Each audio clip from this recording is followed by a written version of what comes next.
بسم اللہ الرحمن الرحیم۔ السلام علیکم ورحمۃ اللہ وبرکاتہ۔ ناظرین و سامعین، ایک بندہ کہتا ہے کہ مولوی صاحب میں اور ان عورتوں میں کیا فرق ہے جو بازار میں دفتروں کے اندر جا کر لائنیں لگا کر پیسے وصول کرتی ہیں بے نظیر انکم سپورٹ پروگرام کے، اور مولوی صاحب بھی دفتروں میں جا کر لائنیں لگا کر 25,000 وصول کر رہے ہیں۔ تو ان مولویوں میں اور ان عورتوں میں کیا فرق رہ گیا؟ ان کو بھی اپنی عزت کا خیال نہیں ہے، اپنے حیا کا خیال نہیں ہے، اور ان مولوی صاحب کو بھی اپنے مقام کا خیال نہیں ہے، اپنے عزت کا خیال نہیں ہے، اپنے عہدے کا خیال نہیں ہے، اپنے علم کا خیال نہیں ہے۔ یہ بھی دفتر کے اندر اسی طرح لائنیں لگا کر 25,000 وصول کر رہا ہے۔ تو ایک طرح سے تو اس بندے کی بات نے مجھے ہلا کر رکھ دیا، اور عجیب لگا کہ یہ ایسا سوال کر رہا ہے جو دل کو لگنے والا ہے۔ تو مولوی صاحب نے کیوں ایسا کیا، یا مولوی صاحب کے ساتھ یہ کیوں ایسا ہو رہا ہے، اور کون ایسا کر رہا ہے، اور کیوں ایسا کر رہا ہے؟ تو ناظرین و سامعین، حقیقت بات یہ ہے کہ حکومت پنجاب نے امام مسجد کی جو یہ مالی امداد کرنا چاہیے اور یہ مالی امداد کر رہی ہے، لیکن اس کا یہ طریقہ کار بہت غلط ہے۔ اگر وہ اپنا طریقہ ہی صحیح کر لیں تو پھر اصل میں مولوی صاحب کا اعزاز ہے، اور اگر اسی طرح یہ دفتروں کے چکر لگا کر مولوی صاحب کو یہ اعزازیہ دیں گے تو پھر اس کے اندر مولوی صاحب کی عزت نہیں ہے، وقار نہیں ہے۔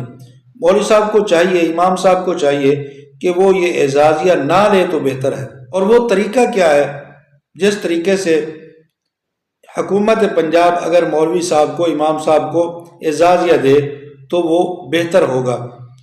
وہ طریقہ یہ ہے کہ جس طرح یہ مولوی صاحب کی امام مسجد کی ویریفیکیشن کر رہے ہیں، ان کے نمائندے جا کر مسجد میں اور مسجد کو دیکھ رہے ہیں، مسجد کی کمیٹی کو دیکھ رہے ہیں، لکھ رہے ہیں، تو ان کو چاہیے کہ جب مولوی صاحب کے اعزازیے کا وقت آئے، مہینہ اس کا پورا ہو، تو وہ مسجد میں جائیں، جا کر مولوی صاحب کا کام بھی چیک کر لیں، مولوی صاحب سے ملاقات بھی کریں، امام صاحب سے، اور امام صاحب کا اعزازیہ اس کو دونوں ہاتھوں سے اس کے ہاتھ میں پکڑایا جائے، تو یہ بہترین طریقہ ہے۔ اور یا پھر اس کا اعزازیہ کارڈ اس کا جاری کر دیا جاتا ہے شروع کے اندر، وہ جائے عزت کے ساتھ، احترام کے ساتھ، جیسے دوسرے سرکاری ملازم جا کر تنخواہیں لیتے ہیں، یہ بھی بینک کے اندر جائے اور جا کر اپنا ATM سے اپنی تنخواہ نکلوا لے۔ یہ بھی بہترین طریقہ ہے۔ لیکن ابھی تک یہ اعزازیہ جاری نہیں ہوا۔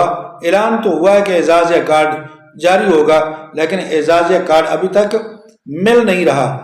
تو ان کو چاہیے تھا کہ جب تک یہ اعزازیہ کارڈ نہیں بن رہا تو ان کو پے آرڈر کے ذریعے اگر رقم دینی تھی تو ان کو مسجد کے اندر جا کر دیتے، مسجدیں بھی دیکھتے، ان کا کام بھی دیکھتے، اور ملاقات بھی ہو جاتی اور اعزازیہ بھی ان کو مل جاتا۔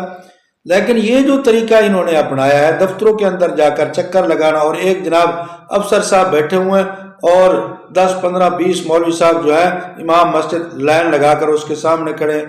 یہ امام صاحب تو وہ امام ہے جس کے پیچھے ہزاروں لوگ لائنیں لگا کر کھڑے ہوتے ہیں، اور یہ ان کے آگے امام ہوتا ہے، اور اب امام جو ہے وہ ان کے آگے لائنیں لگا کر کھڑا ہے۔ تو مولوی صاحب سے، امام صاحب سے آگے بڑھنے کی کوشش نہیں کرنی چاہیے۔ تو امام صاحب کو جو اس کا مقام، عزت ہے، اس کو وہ دینی چاہیے، حکومت کو بھی، تاکہ کوئی بندہ نہ علماء اور نہ امام صاحب کے اوپر انگلی اٹھائے اور نہ ہی حکومت کے اس کردار کے اوپر انگلی اٹھائے۔ جزاکم اللہ احسن الجزا۔